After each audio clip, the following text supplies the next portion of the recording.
সাম্প্রতিক সময়ে ভারত জানিয়েছে তাদের দেশকে ব্যবহার করে বাংলাদেশ আর কোনো পণ্য অন্য কোনো দেশে রপ্তানি করতে পারবে না। অর্থাৎ ভারত বাংলাদেশকে যে ট্রান্সশিপমেন্ট সুবিধাটি দিয়েছিল সেটি তারা উঠিয়ে নিয়েছে। এখন এই ট্রান্সশিপমেন্ট ব্যাপারটা আসলে কি? খুব সহজভাবে বলতে গেলে একটি দেশ যখন তার পণ্য রপ্তানির ক্ষেত্রে অন্য কোনো দেশকে ভায়া করে তখন সেটাই হচ্ছে ট্রান্সশিপমেন্ট। অর্থাৎ বাংলাদেশ ইউরোপের কোনো দেশে যদি কোনো পণ্য পাঠাতে চায়, সেক্ষেত্রে ওই দেশের সাথে সরাসরি যদি বাংলাদেশের কোনো যোগাযোগ না থাকে, সেক্ষেত্রে বাংলাদেশ ওই পণ্যটি ১ম তৃতীয় কোনো দেশে নিয়ে যাবে এবং সেই তৃতীয় কোনো দেশ থেকে সেই দেশে ওই পণ্যটি রপ্তানি করবে। এটি হচ্ছে ট্রান্সশিপমেন্ট এবং এই ট্রান্সশিপমেন্ট করার জন্য ১ম দেশটি তৃতীয় দেশটিকে রাজস্ব দিয়ে থাকে। এখন প্রশ্ন হলো, ভারতের এমন সিদ্ধান্তে বাংলাদেশ কতটুকু লাভবান হবে কিংবা কতটুকু ক্ষতিগ্রস্ত হবে?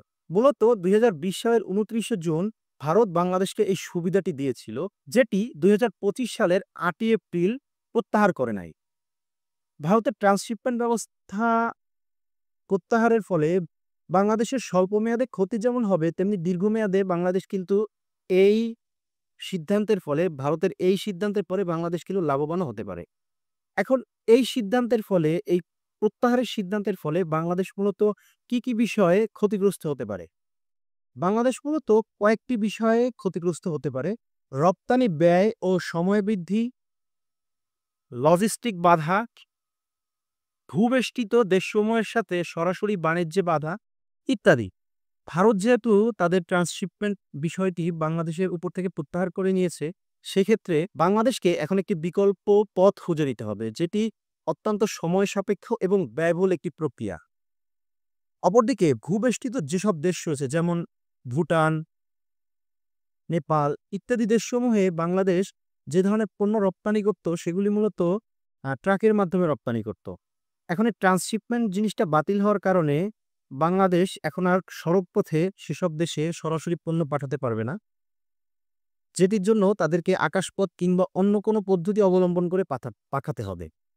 এটি এক ধরনের সমস্যা সৃষ্টি করবে বাংলাদেশের জন্য। অপরটি হচ্ছে লজিস্টিক অনিশ্চয়তা। হঠাৎ করে এই ধরনের সিদ্ধান্তে ব্যবসায়ীরা মূলত অনিশ্চয়তার মুখে পড়েছে, যে কারণে তারা বিভিন্ন বিষয়ে মূলত উদ্বিগ্ন। তাদের ব্যবসায়িক কার্যক্রমে বাধার কারণে তারা কয়েকটি বিষয়ে উদ্বিগ্ন। অপরদিকে ভারতের এমন সিদ্ধান্তে বাংলাদেশ কিছু ক্ষেত্রে লাভবানও হয়েছে।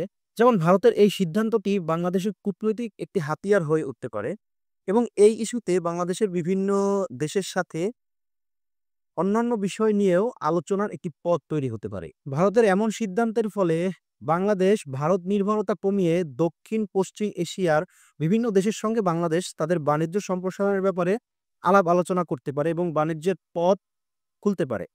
ভারতের এমন সিদ্ধান্তে বাংলাদেশ বিকল্প ব্যবস্থা হিসেবে বাংলাদেশ তাদের নিজস্ব যে বাণিজ্যিক যেই অবকাঠামোগত উন্নয়ন দরকার সেটি তারা করতে পারে।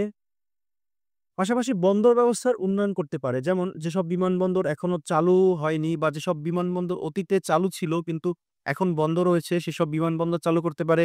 সমুদ্র বন্দরের বিভিন্ন অবকাঠামোগত উন্নয়ন করতে পারে ইত্যাদি বিষয়, যেগুলি বাংলাদেশের দীর্ঘমেয়াদে অনেক লাভবান করবে।